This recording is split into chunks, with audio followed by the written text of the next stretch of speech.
Hello everyone, good morning. Last turn पर हम लोगों ने स्टार्ट किया था concept of Coulomb's law, charges and its properties हम लोगों ने कंप्लीट किया था। पहले रिमाइंड करा दूं, रिकैप करा दूं, होमवर्क की भी बात कर लें।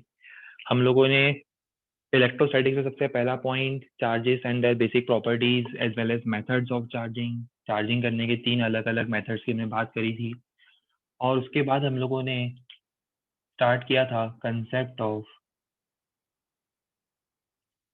Coulomb's law.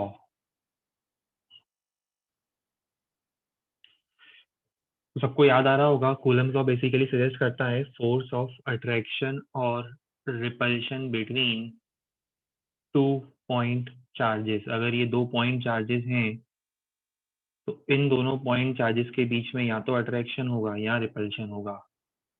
अब वो जो भी होगा उसकी वैल्यू होगी k q1 q2 by r square, where small k is called electrostatic force constant or Coulomb's constant। की वैल्यू याद होगी सबको। In terms of other constant it is written as 1/4 pi epsilon naught और numerical value होती है 9 into 10⁹ newton metre square पर coulomb square. हम लोगों ने एप्सिलॉन नॉट की भी बात करी थी, it is called permittivity of vacuum और इसकी वैल्यू आती है 8.85 इंटू 10⁻⁻12 कूलम स्क्वायर पर न्यूटन मीटर स्क्वायर। चलिए, ये एक्सप्रेशन कंप्लीट हुआ था इतना हमारा लास्ट टर्न पर। और एक होमवर्क दिया था हमने concept of gold leaf electroscope, ठीक है। और काफ़ी लोगों ने, जितना मेरा अजम्पशन है, वो कंप्लीट कर लिया है। और आप लोग के रिस्पॉन्स भी मुझे मिले थे कल कि आप लोगों ने कंप्लीट करा है। तो मैं एज्यूम कर रहा हूँ कि आप लोगों का होमवर्क टू द पॉइंट है और क्लास नोट्स यहाँ तक जितना हम लोगों ने पढ़ा था वो आप लोगों ने पूरा प्रॉपरली रिवाइज करा है, ठीक है। चलिए, अब आज हमें क्या करना है, पहले आज का सीक्वेंस, आज का थीम भी बता देते हैं। आज का थीम भी वही है, कूलम्स लॉ ही है। कूलम्स लॉ के ही क्वेश्चंस को हमें कंटिन्यू करना है। बस आज हम क्या करेंगे, कूलम्स लॉ के साथ साथ आगे आने वाले क्वेश्चंस में लास्ट टर्न पर हमने सुपर पोजिशन की भी बात करी थी, सबको याद आ रहा होगा।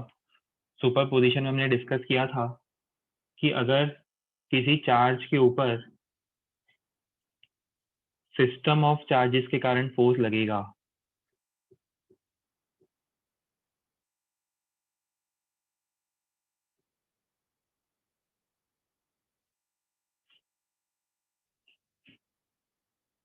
ये 3 पॉइंट चार्जेस हैं। ये तीनों पॉइंट चार्जेस हमने टर्मिनोलॉजी बताई थी सुपर पोजिशन में।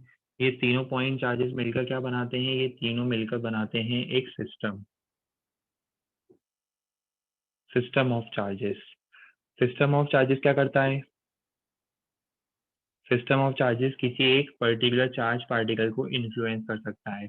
अब अगर मुझे इस पर नेट फोर्स फाइंड करना है तो मैं क्या करूंगा, तीनों को एक साथ कंसिडर तो नहीं कर सकता, तीनों को एक साथ कंसिडर नहीं कर सकते। क्या करना पड़ेगा, एट ए टाइम दो को हाइड करो और सिर्फ एक को ऑब्जर्व करो। एट ए टाइम दो को हाइड करो, सिर्फ एक को ऑब्जर्व करो और फाइंड कर लो कि इस चार्ज के कारण इस चार्ज पर कितना फोर्स लग रहा है। फिर थोड़ी देर बाद क्या होगा, इन दोनों को हाइड करो, सिर्फ इन दोनों की बात होगी और देखो कि इन दोनों के बीच में इंडिपेंडेंटली कितना फोर्स लग सकता था। सिमिलरली अब इन दोनों को भूल जाओ, सिर्फ लास्ट पार्टिकल को इंडिपेंडेंटली इंडिविजुअली कंसिडर करो, फिर इन दोनों के बीच में लगने वाला फोर्स जो भी होगा F3 वेक्टर वो फाइंड करो।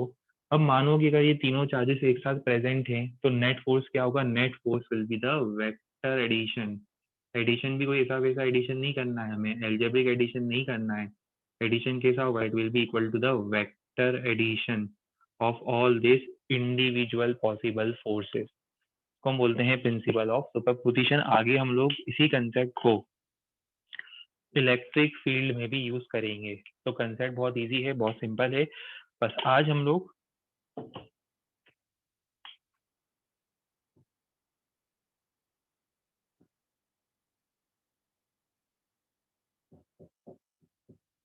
बस इन दोनों के ही कॉम्बिनेशन पे वर्क करेंगे आज। कंप्लीट जो डिस्कशन होगा, जो कंप्लीट हम लोग प्रैक्टिस करेंगे, वो इन दोनों के ऊपर ही प्रैक्टिस होगी। ठीक है, चलिए तो आज का प्रैक्टिस सेशन स्टार्ट करते हैं, क्वेश्चन का सीक्वेंस स्टार्ट करते हैं।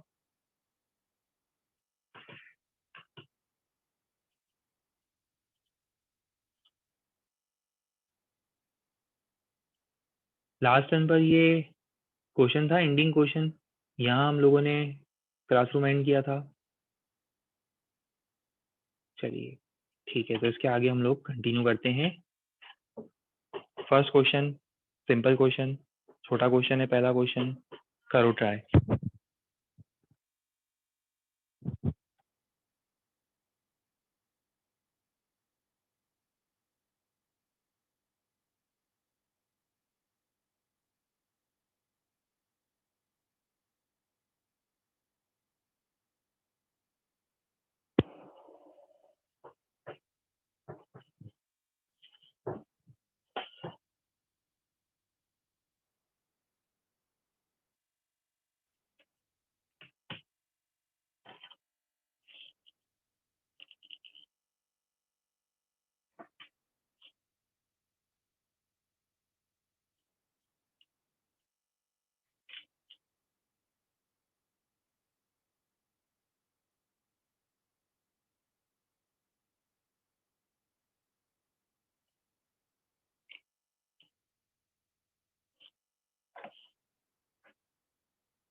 हमें फाइंड करना है दो चार्ज पार्टिकल्स जिनके बीच में सेपरेशन 1 मीटर है, इनके बीच में मिनिमम पॉसिबल इलेक्ट्रोस्टैटिक फोर्स कितना हो सकता है।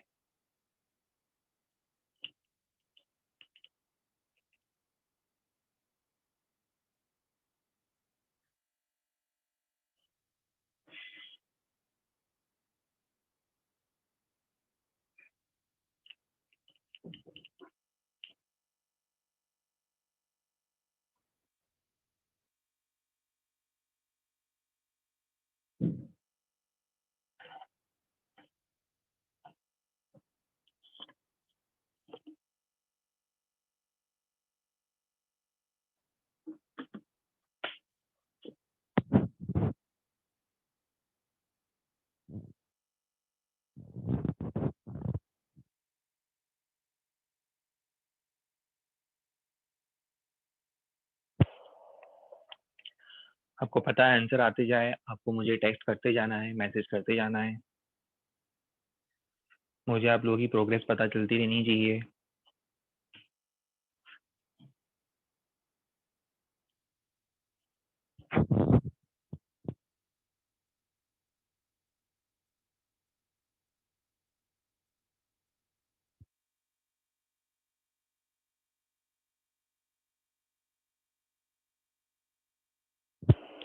चलो ट्राई करके देखते हैं। बेसिकली क्वेश्चन में हम लोगों से पूछा क्या गया है, और ये एग्जैक्टली जो क्वेश्चन है इसका मीनिंग क्या है कि हमें मिनिमम पॉसिबल वैल्यू फाइंड करनी है between two charge particle.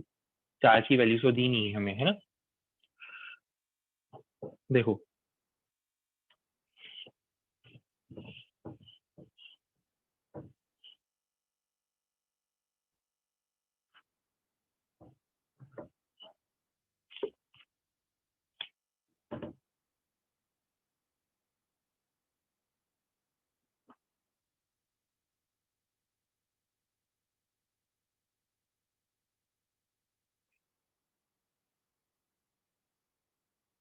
Separation fixed है, सेपरेशन तो दिया हुआ है 1 मीटर, उसे अब हम चेंज नहीं कर सकते।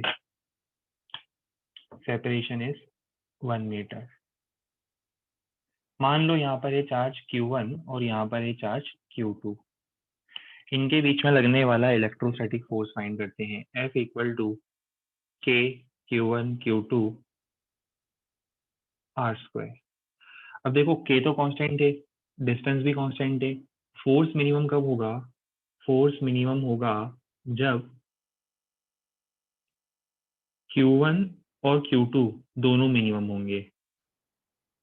प्रोडक्ट भी मिनिमम चाहिए, और Q1 Q2 की वैल्यू जब कम से कम होगी तब फोर्स भी मिनिमम होगा। तो force is minimum when Q1 and Q2 both are individually minimum.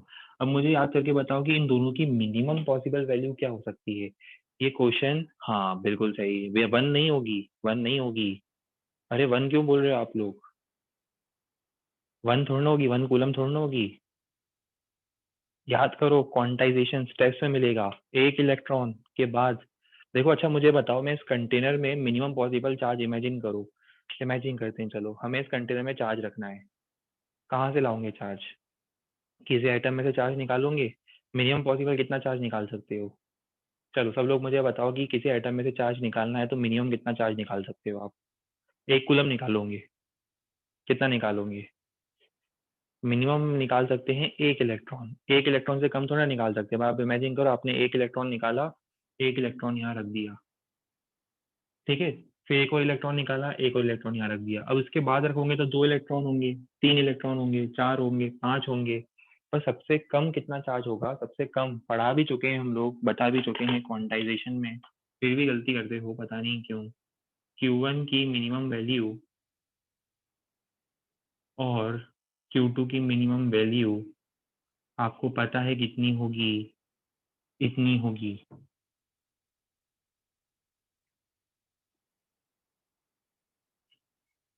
बस अब आगे मुझे लगता नहीं है कुछ हेल्प की रिक्वायरमेंट है। आगे आपको पता है क्या करना है, कैलकुलेशन पार्ट है। ये दोनों वैल्यूज आएगी यहाँ पर,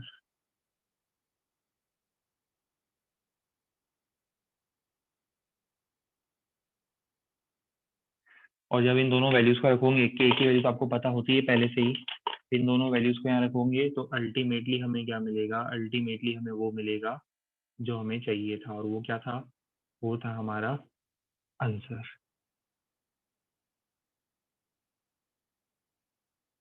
ठीक है।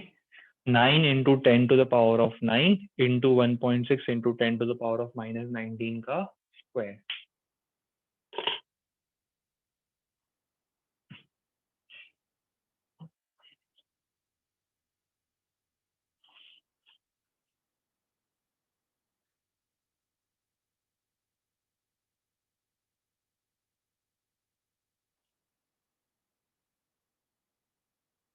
काफी लोगों का आंसर आ चुका था। 23.04 इंटू 10⁻⁻29। ठीक है। जो भी कैलकुलेशन से आता है वो हमारा फाइनल आंसर होगा। ठीक है। कैलकुलेशन पार्ट में आप लोगों पर रिलाई कर रहा हूँ, आप लोगों का कैलकुलेशन बिल्कुल सही होगा, कोई दिक्कत नहीं है उसमें।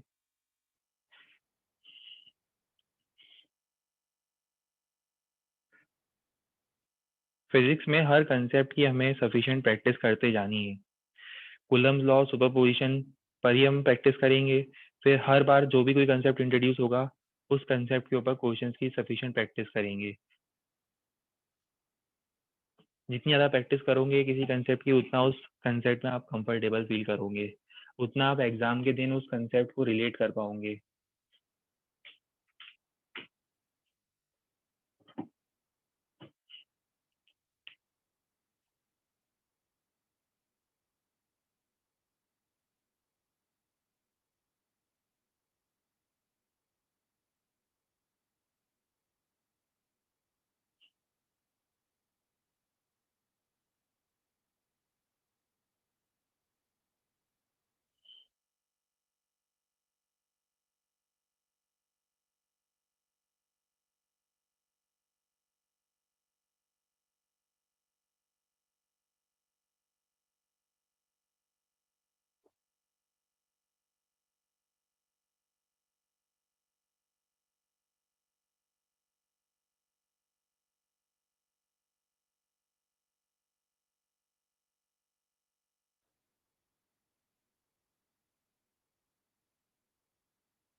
याद करो चार्जिंग बाय कंडक्शन, यहाँ पर कोर कंसेप्ट क्या यूज होगा, कोर कंसेप्ट यूज होगा चार्जिंग बाय कंडक्शन।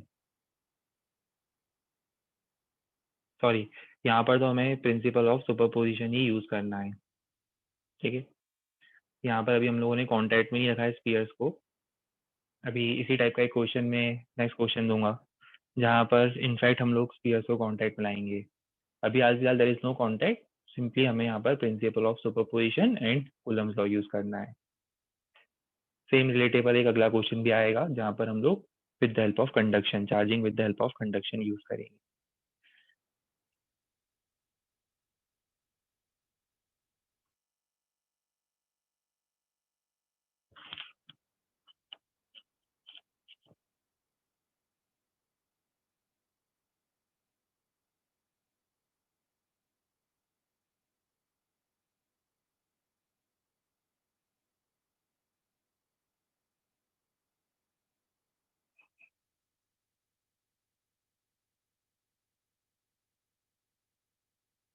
आपको आंसर एफ के टर्म्स में देना है। आंसर हमें किसके टर्म्स में देना है, कैपिटल एफ के टर्म्स में देना है।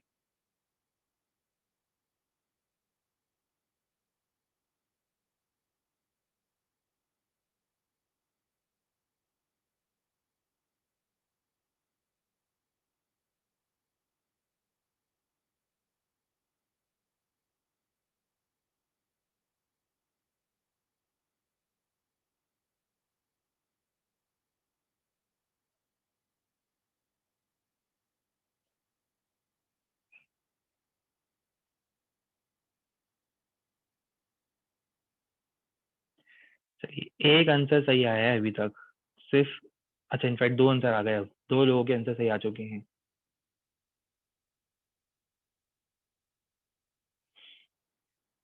चलो ट्राई करते हैं।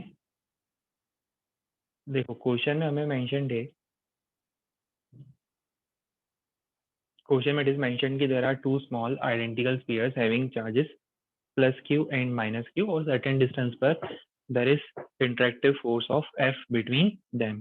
ठीक है, चलो डायग्राम है इसी का यूज करते हैं। चलो अलग ही बना देते हैं डायग्राम।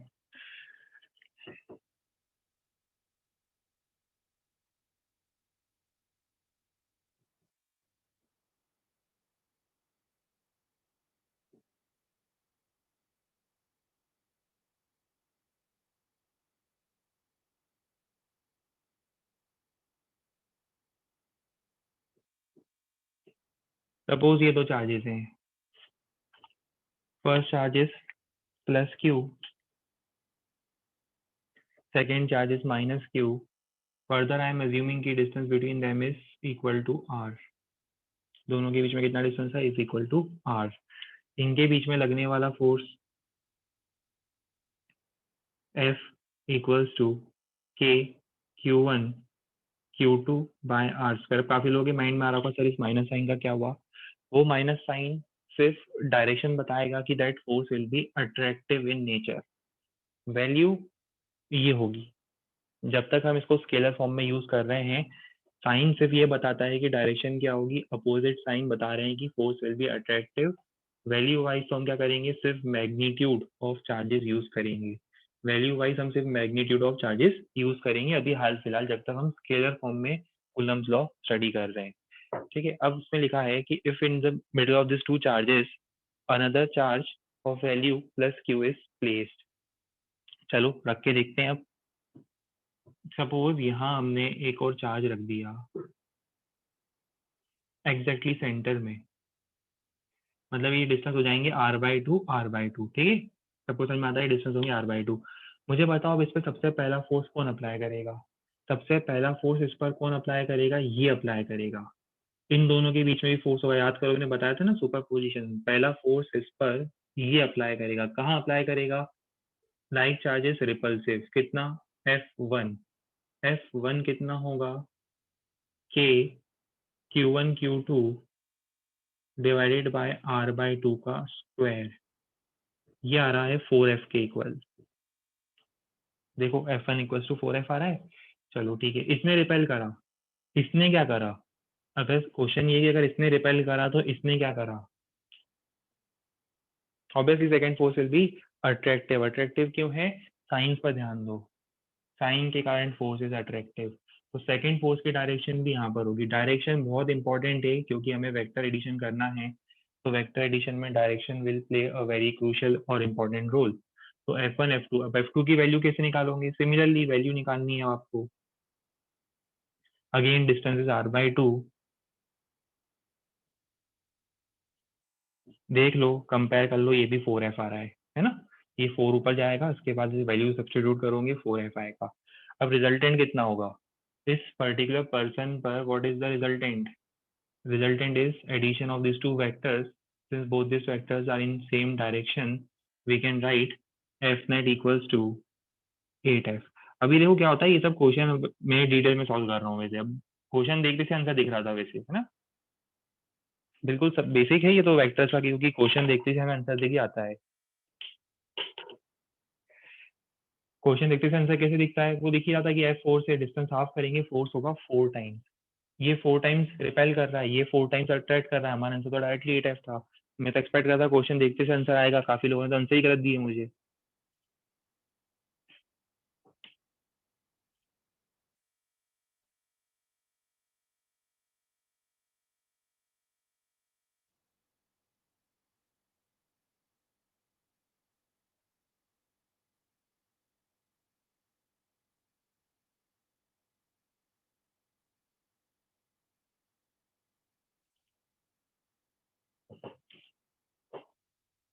चलो वैसे आगे प्रोसीड करने से पहले सिर्फ यहाँ तक ही फोकस करके बताओ, अभी तक तो कूलम्स लॉ सुपरपोजिशन में कोई क्वेरी तो नहीं है, सब कुछ सही ट्रैक पे चल रहा है।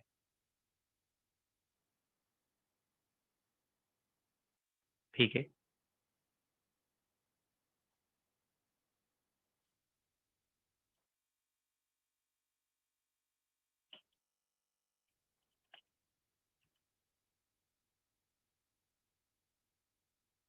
देखो एफ नेट में आप एफ क्यों ऐड करोगे, ये सब बहुत बेसिक चीजें हैं, ठीक है, ये सब बहुत बेसिक चीजें हैं। देखो आपको फोर्स किस पे निकालना है, आपको इन दोनों के बीच में थोड़ा ना फोर्स निकालना है, जिस पे फोर्स निकालना है, देखो आज मैंने आपको याद करो सुपरपोजिशन का एक डायग्राम समझाया था, क्या समझाया था, जिस पे फोर्स निकालना है सिर्फ उसको फोकस करो, उस पर फोकस करो और देखो उस पर कौन कौन क्या कर रहा है, उस पर ये फोर्स लगा रहा है, इस पर ये फोर्स लगा रहा है, अब इन दोनों के बीच में क्या हो रहा है, इससे इसको कोई कंसर्न नहीं है, इसका कंसर्न क्या है, इस पर कौन कौन फोर्स लगा रहा है, इस पर ये लगा रहा है फोर्स, इस पर ये फोर्स लगा रहा है, इस पर दो फोर्स लग रहे हैं और दोनों का एडिशन।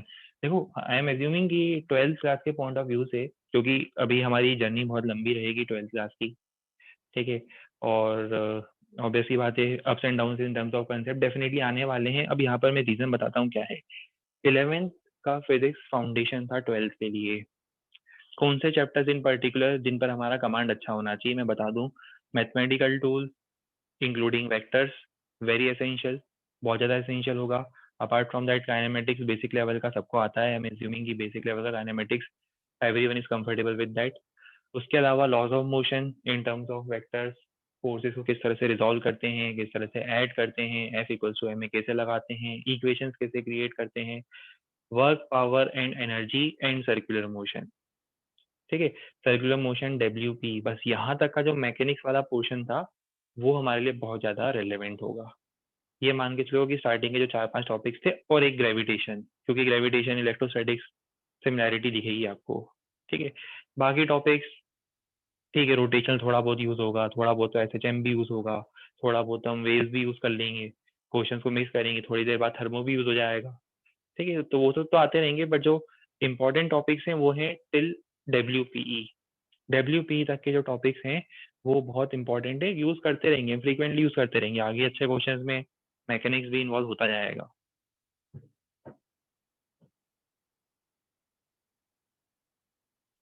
क्योंकि अभी हम लोग conservative force, non conservative force, electrostatic force का वर्क डन, सब चीज़ों की बात करेंगे, तो ऑब्वियसली 11th के कंसेप्ट हमारे थोड़े से जो माइंड में एक बार फिर से रिकैप या तो आपको करना पड़ेगा एक बार।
2 आंसर्स आ चुके हैं। लास्ट 1 मिनट का टाइम फ्रेम और दे रहे हैं, कर लो ट्राई, कुछ चेंजेस करने हैं चेंजेस कर लो।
चलिए आंसर आना चाहिए 3f/8। चलिए ट्राई करके देखते हैं। क्वेश्चन में हमें गिवन था कि 2 आइडेंटिकल स्फेरिकल बॉल्स हैं, चार्ज क्यू जिनके बीच में है फोर्स है। चलो पहले यहाँ से स्टार्ट करते हैं, जो डेटा गिवन है उसकी एनालिसिस पहले करते हैं यहाँ तक।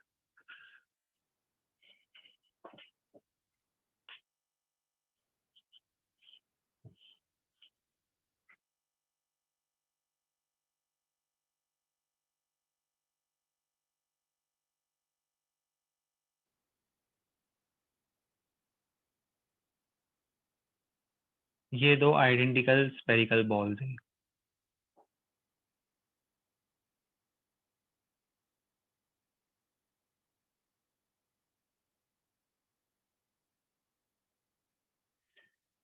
और इन पर है चार्ज क्यू, कुछ डिस्टेंस भी दिया हुआ है, और ये इनके बीच में डिस्टेंस है r, और ये एफ फोर्स से एक दूसरे को रिपेल करते हैं। डिस्टेंस इतना रेलेवेंस तक नहीं रहा है, पर ठीक है चलो लिख देते हैं, इनके बीच में डिस्टेंस है r और रिपल्सिव फोर्स है f। चलो यहाँ तक की इक्वेशन हमारी बन गई, ये क्वेश्चन में दिया हुआ है। अब आगे लिखा हुआ है एक थर्ड आइडेंटिकल मतलब सेम साइज की एक अनचार्ज स्फेरिकल बॉल थी, इसको पहले हम ए के कांटेक्ट में लाते हैं, फिर बी के कांटेक्ट में लाते हैं और फिर रिमूव कर देते हैं।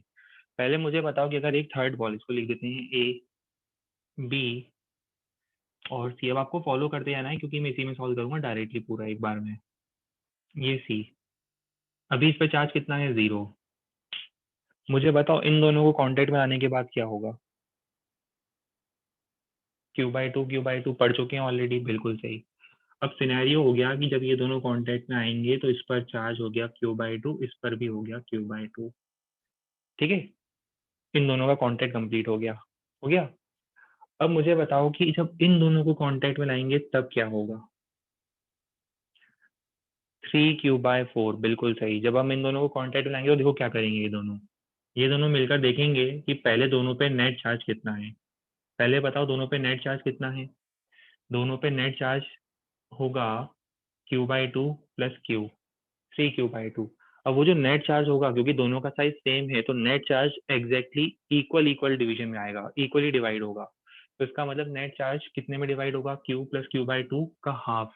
कितना हो जाएगा, 3Q/4 इसको मिलेगा, 3Q/4 इसको मिलेगा। अब कांटेक्ट हटा दो, इसका कोई रूल नहीं है, अब इसको हटा दो। ये चार्जिंग यहाँ तक जो करनी थी हमें, चार्ज का डिस्ट्रीब्यूशन, वो कंप्लीट हो गया है। ये स्टेप क्लियर है ना, ये स्टेप सबको क्लियर होना चाहिए। ये स्टेप क्लियर होने के बाद अब आपको पता है क्या करना है, आपको पता है कैसे सॉल्व करना है। इसके बाद तो बस नया फोर्स निकालना है F1 इन दोनों के बीच में, K Q1 कितना, Q/2, Q2 कितना, 3/4 whole divided by r square. और यहाँ से हमें क्या मिल जाएगा, यहाँ से हमें मिल जाएगा नया फोर्स F1 3F/8। इन दोनों इक्वेशंस के हेल्प से हमें मिल रहा है F1 इक्वल्स टू 3F/8। ये हमारा फाइनल रिजल्ट होगा।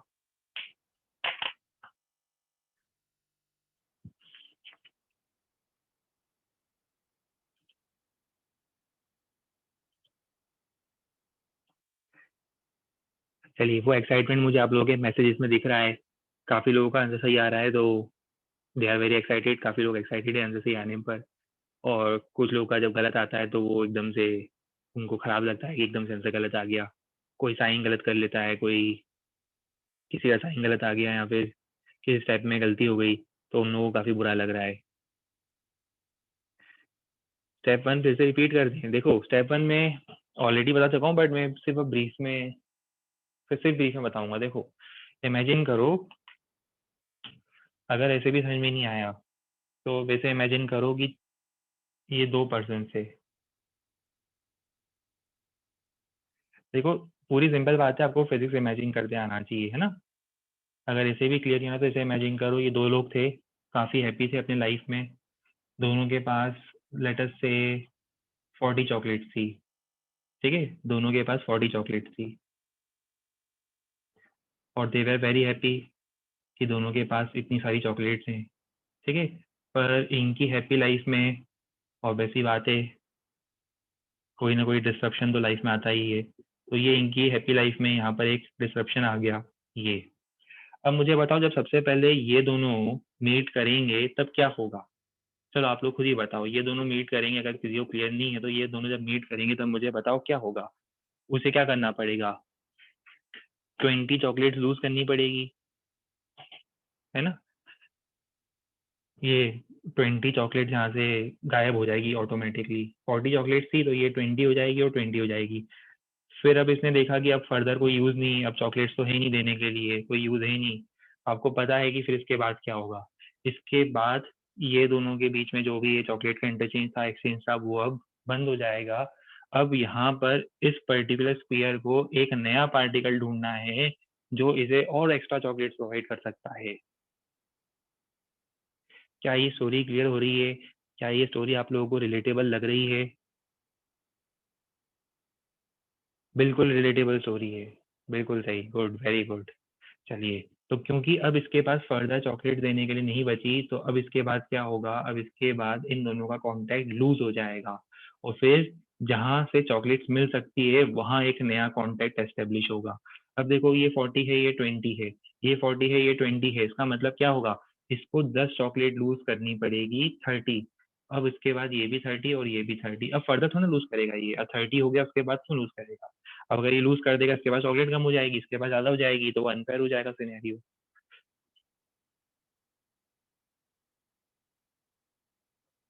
तो आप लोगों को समझ में आना चाहिए, ठीक है, कि इसी तरह का चार्ज डिस्ट्रीब्यूशन जो आप लोग रियल लाइफ में देखते हो, देखते आए हो, उसी तरह का चार्ज डिस्ट्रीब्यूशन आपको इलेक्ट्रोस्टैटिक्स में भी मिलेगा। इनफैक्ट कंप्लीट फिजिक्स आपको इसी तरह से रिलेटेबल लगेगा। अगर आप रियल लाइफ पे अप्लाई करके या कंपेयर करके देखोगे, आपको हर जगह पर फिजिक्स बिल्कुल रिलेटेबल लगेगा।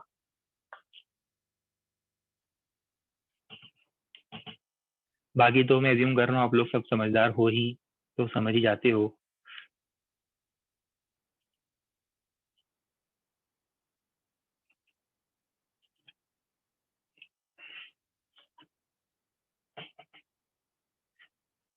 चलिए, ब्लू क्वेश्चन के बाद हम करेंगे रेड क्वेश्चन।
चलो मैं एज्यूम कर रहा हूँ ट्राई कर लिया होगा सब लोगों ने, हम लोग सॉल्व करके देखते हैं। क्वेश्चन के पहले अपन लैंग्वेज इंटरप्रेट करते हैं। एक पार्टिकल है, साथ में इंटरप्रेट करेंगे सब लोग लैंग्वेज को। देखो फोकस करो, सिर्फ क्वेश्चन पे फोकस करो। पार्टिकल का मास है m, चार्ज है q1 और वो एक -q2 चार्ज के अबाउट सर्कुलर पाथ में रिवॉल्व कर रहा है ऑफ रेडियस r। तो ये तो बहुत सिंपल क्वेश्चन हो गया, बहुत इजी क्वेश्चन हो गया। क्वेश्चन में हमें गिवन है एक पार्टिकल है जिसका मास है m और चार्ज है q1।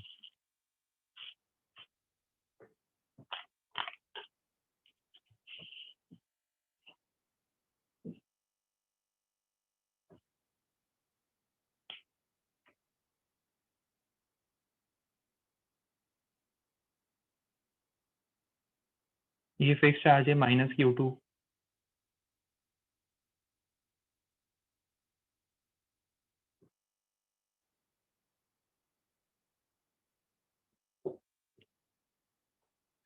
और एक चार्ज पार्टिकल है q1 जिसका मास है m, ये कर रहा है सर्कुलर मोशन। जैसे आप लोग बोज मॉडल में पढ़ते हो, ये बिल्कुल बोज मॉडल का रेप्लिकेशन हो गया।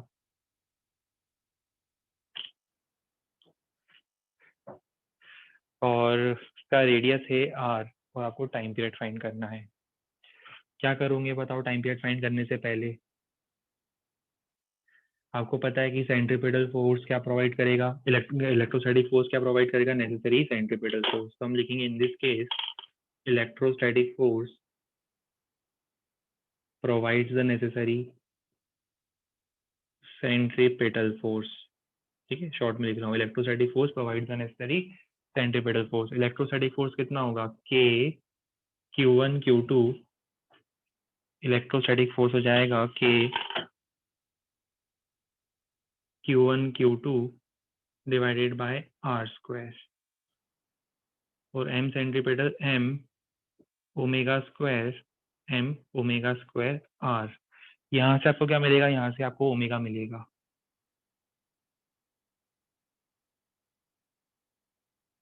k q1 q2 by m r cube का अंडर रूट। और टाइम पीरियड क्या होता है, टाइम पीरियड होता है 2 पाई बाय ओमेगा। आगे हेल्प की रिक्वायरमेंट तो है ही नहीं, ये ओमेगा है, ये टाइम पीरियड का फॉर्मूला है, और ये आपका फाइनल आंसर है। ये आपका फाइनल आंसर आना चाहिए।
बिल्कुल सही। अब आप लोगों को डिफरेंशियल कैलकुलस के रूल्स पता हैं, आप लोगों को पता है मैक्सिमा मिनिमा कैसे निकालते हैं, आप लोगों को ये भी पता है मैथ्स में कि दो एक एक पर्टिकुलर नंबर को दो पार्ट्स में डिवाइड करना है सच दैट उनका प्रोडक्ट मैक्सिमम हो।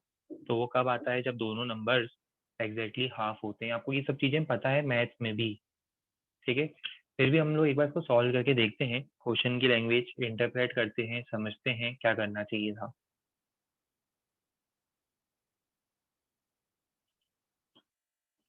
देखो हमारे पास दो अप्रोच है। वैसे तो आप 12th वाले हो तो डिफरेंशिएशन प्रेफर करोगे।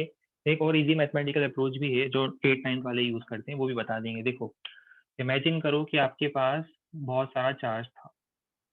ये यहाँ पर एक चार्ज का एक आपके पास एक्सेस, यहाँ पर एक सोर्स था, चार्ज था क्यू। अब आपने सोचा कि इस क्यू चार्ज को हम दो पार्ट में डिवाइड करेंगे। थोड़ा चार्ज हम यहाँ देंगे, थोड़ा चार्ज यहाँ देंगे, और इस तरह से हमें देना है कि इन दोनों के बीच में फिक्स्ड डिस्टेंस पर ये जो फोर्स लगेगा, रिपल्सिव फोर्स जो भी लगेगा, वो क्या हो? मैक्सिमम हो। तो आप कैसे डिवाइड करोगे? सबसे बेसिक मेथड तो यही, आप पहला मान लो क्यू है, सबसे पहला डिवीजन क्यू है, तो दूसरा कितना हो जाएगा? ये तो सबको क्लियर है ना? पहला चार्ज इसमें से क्यू इसमें दे दिया, रिमेनिंग इसको देना पड़ेगा। अब मुझे बताओ कि अगर ऐसा हो गया तो फोर्स कितना होगा? फोर्स क्या आएगा? फोर्स आएगा के Q1 Q2 बाय आर स्क्वायर।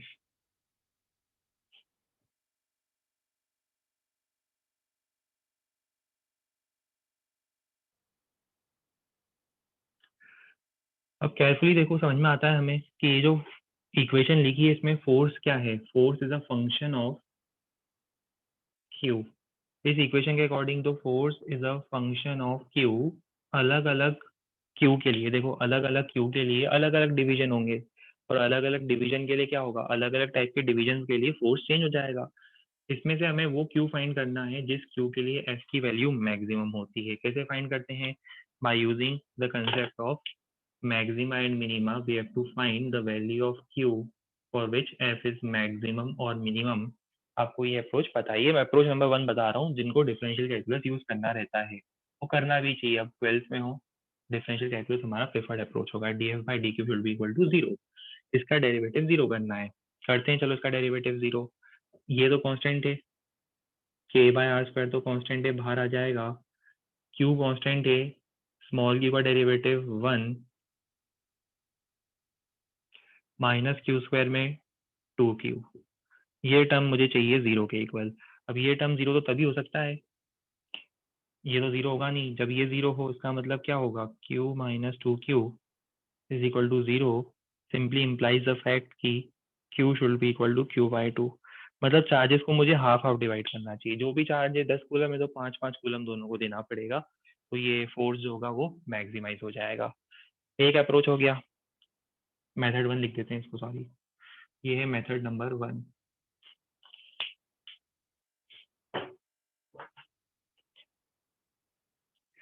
अभी ये मेथड नंबर 2 क्या होगा?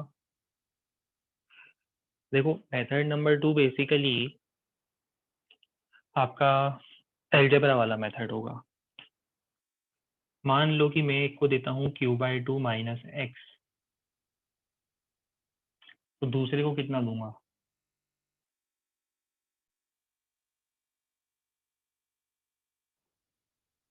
सही है? देखो एक को हाफ से कम मिलेगा, सिंपल बात है। एक को हाफ से कम मिलेगा तो दूसरे को हाफ से थोड़ा ज्यादा मिलेगा। अगर इसको क्यू बाई 2 से इतना कम मिला तो इसको क्यू बाई 2 से इतना ज्यादा तो हमें देना ही पड़ेगा। रिप्लाई कर दो एक बार जल्दी से पहले। ये आपको 9 10 की याद आ रही होगी, 9 10 में करते थे मैथ्स में ऐसा सब कुछ। बढ़िया। चलो मुझे बताओ कि फोर्स कितना होगा। अब हम बात कर रहे हैं मेथड नंबर 2 की। फोर्स बताओ कितना होगा? फोर्स होगा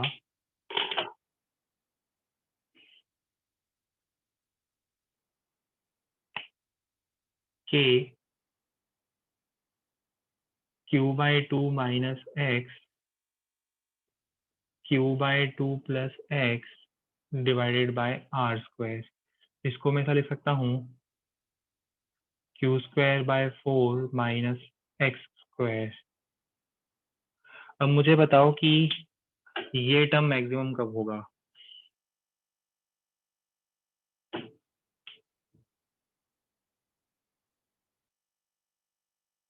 ये टर्म अगर मैं मैक्सिमाइज करवा दूं तो ऑटोमेटिकली फोर्स मैक्सिमम हो जाएगा। जितना ज्यादा ये होगा उतना ज्यादा प्रोडक्ट होगा, उतना ज्यादा फोर्स होगा। इसका मुझे मैक्सिमम पॉजिटिव वैल्यू चाहिए। अब ये मैक्सिमम कब होगा? ए स्क्वायर माइनस बी स्क्वायर में, जब ये वाला जो टर्म है, ये वाला टर्म सबसे कम हो। अब पूरे को मैक्सिमाइज कराना है, ए में से बी सब्ट्रैक्ट कर रहा हूँ, इसको मैक्सिमाइज कराने का मतलब ये क्या होना चाहिए? ये जीरो होना चाहिए। अब अगर ये जीरो हो जाएगा तो इसका मतलब एक्स जीरो होने का मतलब क्या होगा? एक्स जीरो होने का मतलब क्यू बाई टू।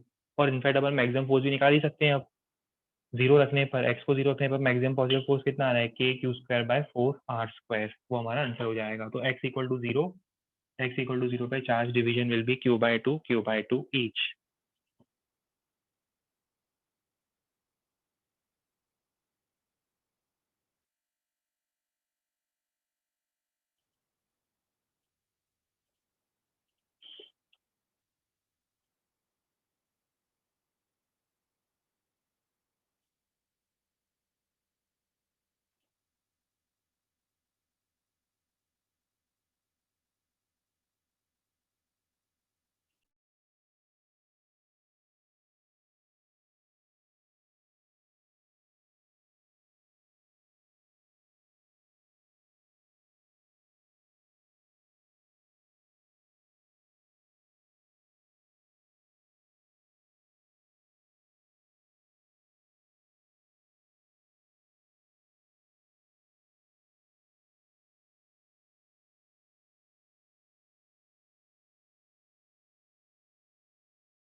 ये वाला क्वेश्चन जो भी हमने दिया ये हम डिस्कस करेंगे, बट इससे पहले लास्ट क्वेश्चन से रिलेटेड कुछ लोगों के डाउट्स आए।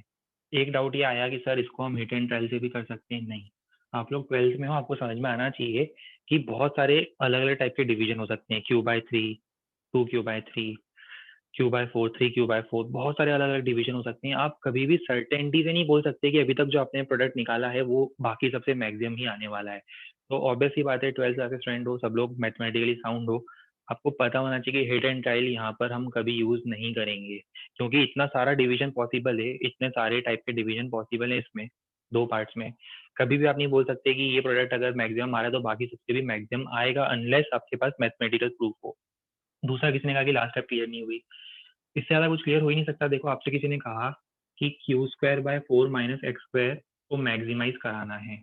जैसे मान लो 10 माइनस एक्स स्क्वायर को मैक्सिमाइज कराना है, ठीक है, तो इसमें आपको क्या करोगे, अगर आप एक्स स्क्वायर को एक्स को रखो 1, एक्स को रखो 2, एक्स को रखो 3, कम होता जा रहा है रिजल्ट। मैक्सिमम कब होगा बताओ? मैक्सिमम तभी होगा ना जब एक्स 0 होगा। एक्स को रखो 0, तब आंसर 10 आएगा। अब एक्स की कोई भी वैल्यू रखोगे तो आंसर तो 10 से कम ही होगा ना। ये पॉइंट क्लियर है? तो इसका मतलब हमें अगर इसको मैक्सिमाइज करवाना है, ये मैक्सिमम तभी होगा जब सबसे कम क्वांटिटी माइनस करूं। और एक्स स्क्वायर की मिनिमम वैल्यू क्या हो सकती है? 0 से कम हो ही नहीं सकता है ना वो तो। एक्स स्क्वायर किसी क्वांटिटी का स्क्वायर 0 से कम कैसे होगा? ये मैक्सिमम जब होगा जब हम सबसे कम नंबर सब्ट्रैक्ट करेंगे। सबसे कम नंबर होता है 0 इन टर्म्स ऑफ क्वांटिटी से। एक्स स्क्वायर, एक्स स्क्वायर की मिनिमम वैल्यू होती है 0। तो हमारा आंसर आएगा कि जब एक्स 0 हो। एक्स 0 होने का मतलब एक्स को रखो 0, तो क्यू बाई टू पर हमारा फोर्स मैक्सिमाइज होगा।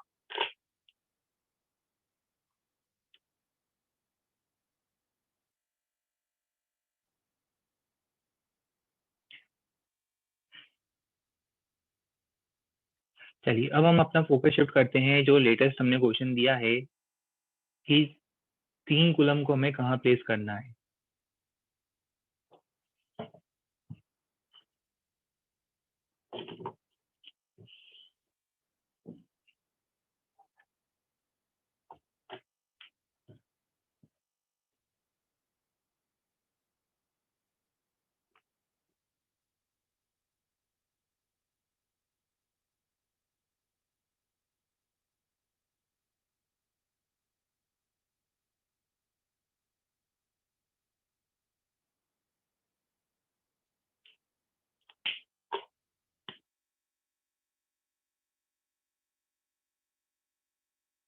इनके बीच में डिस्टेंस गिवन है हमें 10 मीटर।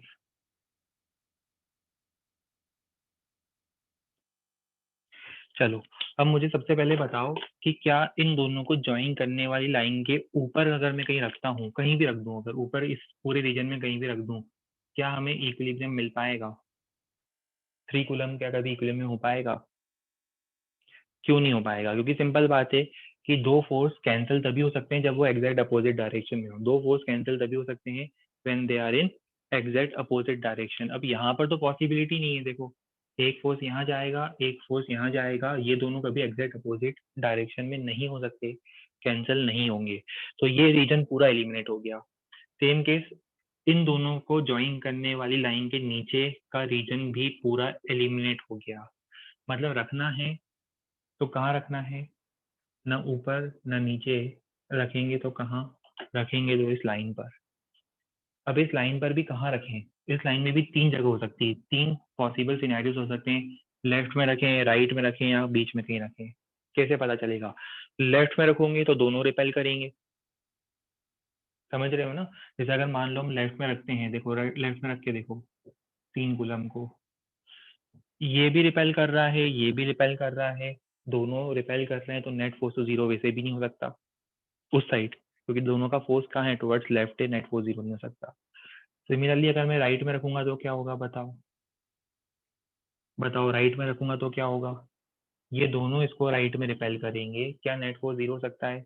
राइट में रिपेल कर रहे हैं, नेट फोर्स 0 हो सकता है? फिर भी नहीं हो सकता, क्योंकि दोनों फोर्स एक ही डायरेक्शन में थे। अब एक ही जगह बची है, इन दोनों के बीच में कहीं रख के देखते हैं। चलो इन दोनों के बीच में कहीं रख के देखते हैं क्या होता है। बताओ क्या होगा? अब होगा ये कि ये सबसे पहले 4 कूलम जो है, ये 4 कूलम, ये 4 कूलम इसको रिपेल करेगा F1 फोर्स से। पर इंटरेस्टिंगली ये 9 कूलम भी इसको रिपेल करेगा।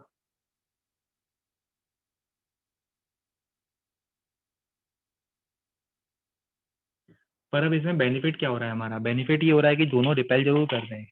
ये इधर रिपेल कर रहा है, ये इधर रिपेल कर रहा है, दोनों फोर्स अपोजिट डायरेक्शन में कैंसिल हो सकते हैं। क्या ये पॉइंट क्लियर है? फोर्स कैंसिलेशन यहाँ पॉसिबल है। हेलो, क्लियर हो रहा है? ये कैंसिलेशन पॉसिबल है, बढ़िया। चलो, तो अब हमें ये चीज़ समझ में आ गई। तो अब हम उसके बाद क्या करेंगे? नेक्स्ट स्टेप में हम एजम्पशन लेंगे। पहले तो हमने लोकेशन डिसाइड करी। अच्छा, आप सोचोगे सर इतना लंबा मेथड क्यों? आगे हम लोग पोटेंशियल वगैरह में भी ऐसा कुछ फाइंड करने की कोशिश करेंगे, तब आपको यही प्रोसेस यूज करना पड़ेगा कि कौन सा रीजन हो सकता है जहाँ पोटेंशियल 0 हो। बात की बात है। अभी हाल फिलहाल 4 कूलम, 9 कूलम, ये रखा मैंने 3 कूलम। कहाँ रखा मैंने 3 कूलम को? मान लो यहाँ से कितने डिस्टेंस पर? R1 डिस्टेंस पर। यहाँ से कितने डिस्टेंस पर? R2 डिस्टेंस पर। टोटल डिस्टेंस कितना है? 10 मीटर्स है। ये फोर्स लगेगा F1 रिपल्सिव, ये फोर्स लगेगा F2 रिपल्सिव। पहले सिर्फ F1 निकालो। F1 कितना होगा?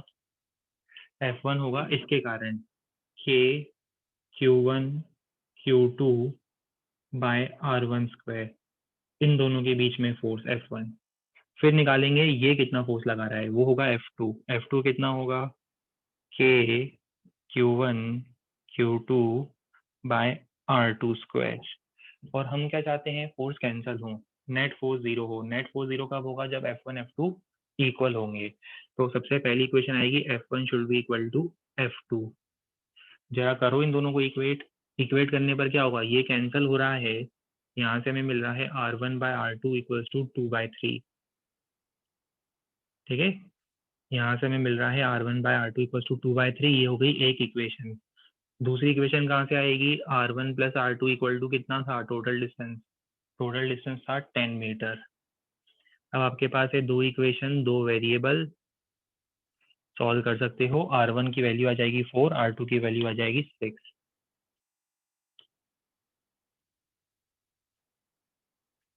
ये हमारा फाइनल आंसर होगा। 4 कूलम से 4 मीटर, 9 कूलम से 6 मीटर, दोनों के बीच में कहीं।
ये स्मॉल है, मतलब साइड लेंथ दी हुई है उस इक्विलैटरल ट्रायंगल की।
हमारा आंसर आना चाहिए इस क्वेश्चन का 40√3k।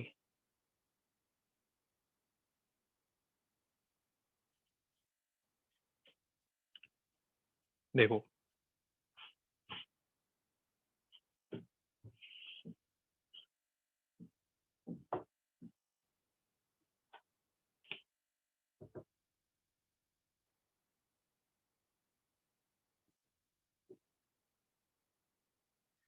यहाँ रखा है 5 कूलम, यहाँ भी 5 कूलम है, तो यहाँ 2 कूलम है।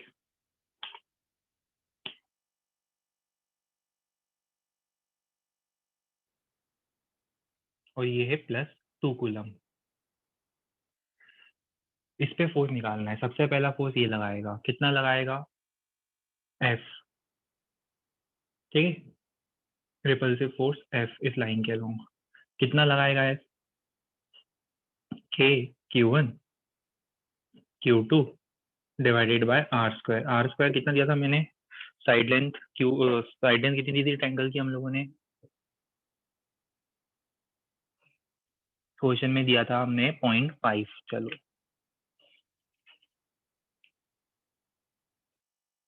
0.5 का स्क्वायर, जो भी वैल्यू आती है ये F आ जाएगा। अच्छा, सेम फोर्स तो ये भी लगाएगा क्योंकि सेम चार्जेस हैं। देखो सिमिलर टाइप के चार्जेस है, सिमिलर टाइप का फोर्स होगा, बस डिफरेंस क्या होगा? डायरेक्शन इसकी क्या होगी? इस लाइन के अलोंग होगी। ये फोर्स भी ऐसे, इन दोनों के बीच में एंगल है 60 डिग्री। तो इन दोनों फोर्स का रिजल्टेंट कितना होगा? एफ नेट होगा √3F। एफ नेट क्या हो जाएगा? √3 टाइम्स F। पता है ना वेक्टर समेशन कैसे निकालते हैं? जल्दी से माइंड मेमोरी को रिफ्रेश करवा दूं आप लोगों के, अगर किसी को कंफ्यूजन है। दो मेथड है आप, एक तो पैरेग्राम लॉ भी यूज कर सकते हो, जो फॉर्मूला आपको पता है, और इतना भी क्यों करना है, ये दोनों F हैं। ये लाइन ड्रॉ करो, एक्स और वाई एक्सिस ड्रॉ करो, ये पूरा एंगल 60 डिग्री है, ये एंगल हो जाएगा 30 डिग्री, ये एंगल हो जाएगा 30 डिग्री। फोर्स के दो कंपोनेंट होंगे, F cos 30 डिग्री, इसका भी F cos 30 डिग्री। तो ऊपर कितना लगेगा? 2F cos 30 degree. 2F cos 30 degree कितना हो जाएगा? देखो ऐसे निकालेंगे F नेट। F नेट क्या हो जाएगा? 2F cos 30 डिग्री √3/2, तो ये हो जाएगा √3F। आगे मैं एज्यूम करूं, कर लूंगे आप लोग, F की वैल्यू रखनी है, ये आपका आंसर आ जाएगा। आंसर शायद कितना आ रहा था? 40√3k। के की वैल्यू भी रखी नहीं है, के की वैल्यू रख सकते हो। इस फोर्स की डायरेक्शन कहाँ होगी? जल्दी बताओ, इसकी डायरेक्शन कहाँ है? फोर्स की डायरेक्शन डायरेक्शन होगी वर्टिकली अपवर्ड। तो इन दोनों के यहाँ लगने वाला फोर्स होगा टुवर्ड्स पॉजिटिव वाई एक्सिस। यहाँ ऐसा बोल दूं, this force will act in vertically upward direction.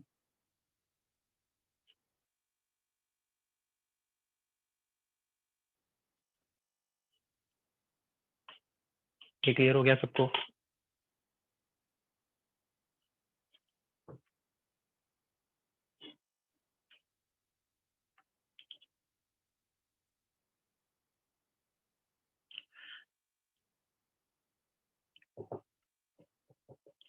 अच्छा, वैसे मैं भी आगे का थोड़ा ओवरव्यू बता देता हूँ कि हमें आगे क्या करना है। अभी आगे देखो, ये जो क्वेश्चन चल रहे हैं ना, इसी के सीक्वेंस को हम लोग आगे एक्सटेंड करते रहेंगे। जैसे 4 चार्जेस हो गए सेंटर पर, और उसके बाद कुछ जो चेंजेस होते हैं कि एंगल बाइसेक्टर पर रखा है, परपेंडिकुलर बाइसेक्टर पर रखा है, फोर्स क्या होगा, सब कुछ, मतलब अब जो वेरिएशन स्टार्ट होते हैं इसके, वो सब हम वेरिएशन डिस्कस करेंगे, पर वो ऑब्वियसली नेक्स्ट टाइम पर करेंगे। पर आज आप लोगों के लिए एक होमवर्क है। अब आप लोगों के लिए होमवर्क क्या है? बिगनर बॉक्स नंबर 1 इलेक्ट्रोस्टैटिक्स का आप लोगों को ट्राई करना है, और ट्राई कैसे करना है वो मैं बता दूं आपको। हर क्वेश्चन पे सिर्फ 3 या 4 मिनट देने। 3-4 मिनट में अगर वो क्वेश्चन होता है इट्स वेल एंड गुड, नहीं होता है इसको स्किप करके आगे वाले क्वेश्चन में बढ़ना है। पहले इलस्ट्रेशन देखना है, फिर बिगनर बॉक्स के क्वेश्चन करने हैं। बिगनर बॉक्स 1 के 70-75% क्वेश्चन हो जाएंगे, 20-25% क्वेश्चन हो सकता है ना हो। सॉल्यूशन अभी मत देखना उनका, सॉल्यूशन ऑलरेडी हम प्रोवाइड वैसे कर दिया होगा या कर देंगे, पर अभी सॉल्यूशन मत देखना। जितने हो गए क्वेश्चन, ज़्यादा टाइम स्पेंड मत करना। हर क्वेश्चन में 3-4 मिनट मैक्स, हो गया ठीक है, टिक कर दो, नहीं हुआ लीव कर दो। वहां तक होने के बाद आपका पूरा ये जो बिगनर बॉक्स 1 कंप्लीट हो गया, 60-70% क्वेश्चन कंप्लीट हो गए। इसके बाद नेक्स्ट टर्न पर हम इसके क्वेश्चन और डिस्कस करेंगे क्लास में।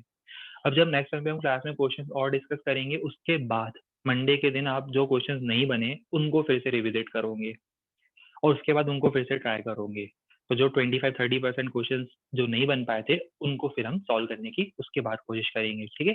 चलिए, तो आज के सेशन को यहाँ पे पॉज कर रहे हैं और इसके बाद हम लोग नेक्स्ट टर्न पर कंटिन्यू करेंगे, ठीक है। चलिए, good bye and take care.